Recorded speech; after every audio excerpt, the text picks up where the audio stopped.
Hello and welcome to Bible Study with the Feed My Sheep Foundation Bible Study video channel.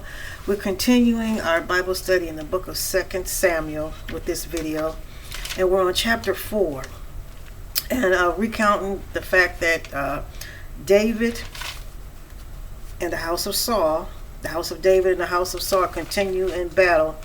And as we go forward, we're going to see how Saul had placed, because Saul being a part of the Benjamin tribe, he had placed all of his family, a lot of his family, in positions all around him as army men.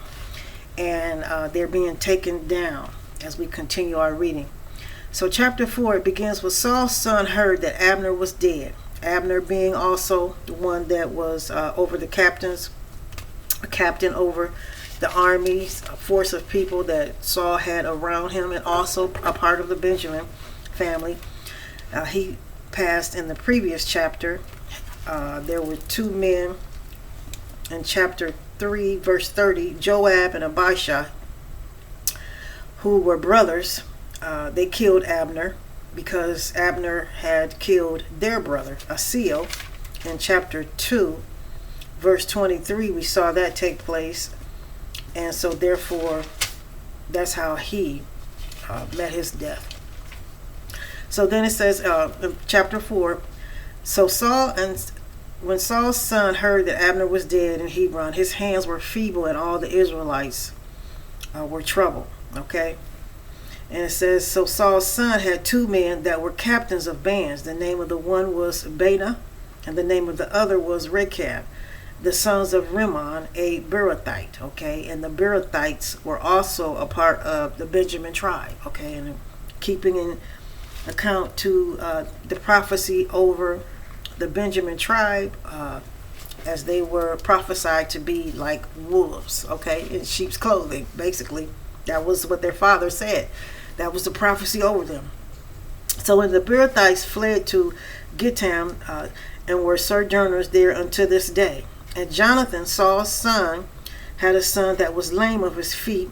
He was 5 years old when the tidings came to Saul and Jonathan of the Jezreel, and his nurse took him up and fled, and it came to pass as she made haste to flee that he fell and he became lame, and his name was Mephibosheth. Okay, now again, all of these are sons, Ishbosheth, these are sons of Saul's sons, okay, because Saul and his sons all were killed in battle against the Philistines, and we read about that in 1 Samuel chapter 31, where it told us in what verse here? Verse 5 in chapter 31 of 1 Samuel. And when his armor bearer saw Saul was dead, he fell likewise upon his sword and died with him. So Saul died, and his 3 sons, okay, and his armor bearer, and all his men that same day together. And those were the men that came up with him, because again, he had his sons who had children, and those are who we're reading about currently, the Ishbosheth and then Mephibosheth also we just read. Okay, so then going on here, Mephibosheth, okay, and the sons of Rimmon and Beerothite, Rechab and Baanah, they went and came about the heat of the day to the house of Ishbosheth, okay, Ishbosheth, who laid in the bed at noon, okay, and they came there unto the midst of the house as though they would have fetched wheat, and they smote him under their rib, okay, and Rechab and Baanah his brother escaped. Okay, so now see how they're killing all of them off. So now they've just killed Ishbosheth. And it says here, for when they came into the house, he laid on his bed in his bedchamber, and they smote him and slew him and beheaded him and took his head and got them away through the plain all night. So that's what they did to Ishbosheth, who was again a grandson of Saul, we could say, because that's who he was. And it says, and they brought the head of Ishbosheth unto David to Hebron, and said, to the king, behold, the head of Ishbosheth, the son of Saul, thine enemy, which sought thy life, and the Lord has avenged my lord the king this day of Saul and of his seed. Okay, And David answered Rechab and Baanah his brother, the sons of Rimmon of Beerothite, and said unto them, As the Lord live, who has redeemed my soul out of all adversaries and adversity, when one told me, saying, Behold, Saul is dead, thinking to have brought good tidings, I took hold of him and slew him in Ziklag, who thought that I would have given him a reward for his tidings. Okay, so now here David is telling them, because again, David had promised Saul, after Saul he did repent and had remorse for how he had mistreated David. And so therefore David said, as they made an agreement, that he would not do anything to his seed as they began to reign, just as they're reigning currently after he has passed on. David promised that he would not do anything to them. And so therefore, with the other ones going after them, and as if they're doing David a favor, he has a problem with that. Okay, and he says that here as he begins to speak to them in reference to what they've done. That's not, basically he's saying, that's not what I've ordered you to do. That I've not asked you to do that, because they said, who has redeemed, as they began to tell him why they've actually done it, because of Saul wanting to kill. He says, thine enemy, the son of Saul, thine enemy, which sought thy life, and the Lord has avenged my Lord the king this day of Saul and of his seed. Okay, and David answered, basically, I haven't asked you to do this. This is not what I've told you to do. So he goes on to say, so in verse 10, when one told me, saying, Behold, Saul is dead, thinking to have brought good tidings, I took hold of him, and I slew him in Ziklag, and that he did, who thought that I would have given him a reward for his tidings. And we can see that in chapter 1, verse 2, and then a verse all the way through verse 16 of 2 Samuel, as we read, that David, he was not giving out a reward, because again, he knew that they're all family. They were all anointed, and that was not what he, wanted to be done. Not by the family, okay? But again, Saul met his demise by enemies, the Philistines, okay, which was a prophecy spoken by David.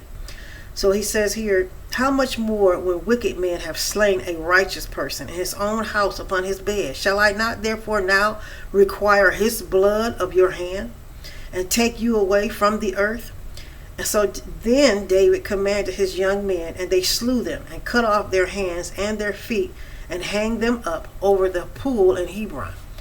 But they took the head of Ishbosheth and buried it in the sepulchre of Abner in Hebron. Okay, so they gave him a decent burial, because again, he was a part of Saul's genealogy, as though all of them were of the tribe of Benjamin, but Ishbosheth was of Saul's genealogy. Okay, so again, as we can see, David did not plan for that to take place, and nevertheless, because it did, he dealt with the men that went after them and killed Saul's grandson, because that's who Ishbosheth was, the grandson of Saul, one of his son's children.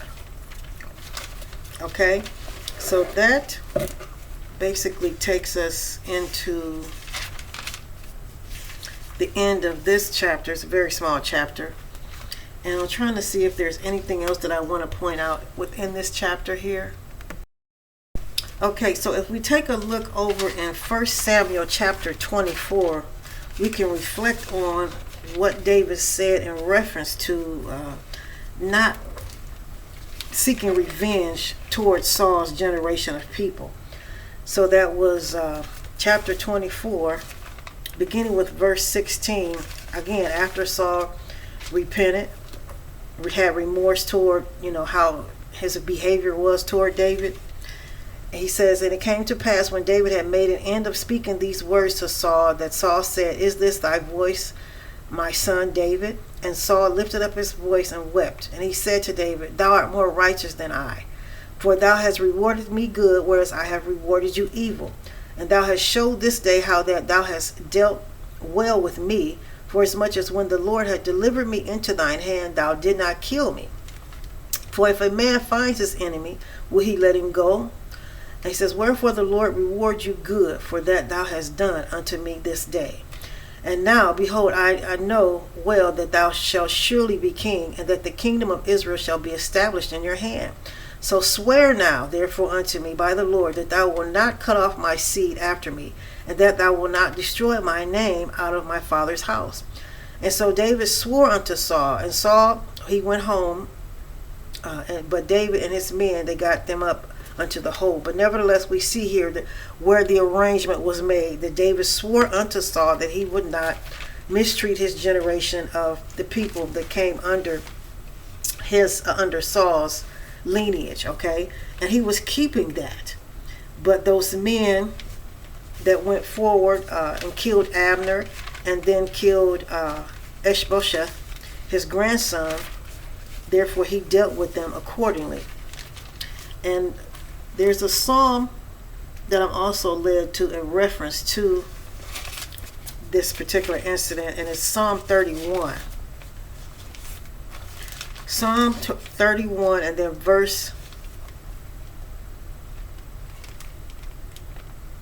Psalm 31 and verse 7, and David also wrote this psalm.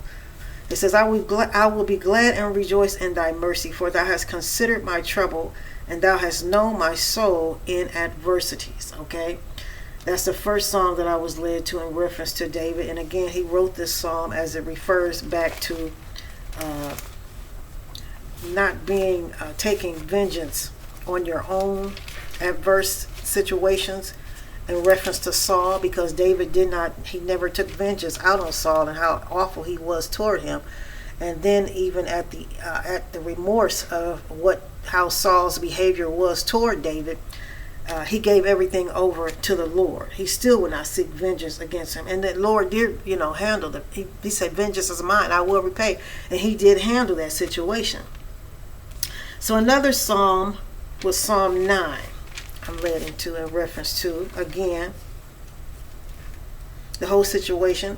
9 verse 12, when he makes inquisition for blood, he remembers them, then he forgets not the cry of the humble. Okay, and again, with the same reference to the situation between Saul and David, how David stayed humble in the midst of Saul wanting to pursue him, and therefore God avenged David for all that Saul took him through. He took, vengeance out. Even though David had nothing to do with the death of those that died, that were a part of his genealogy. But God did, okay?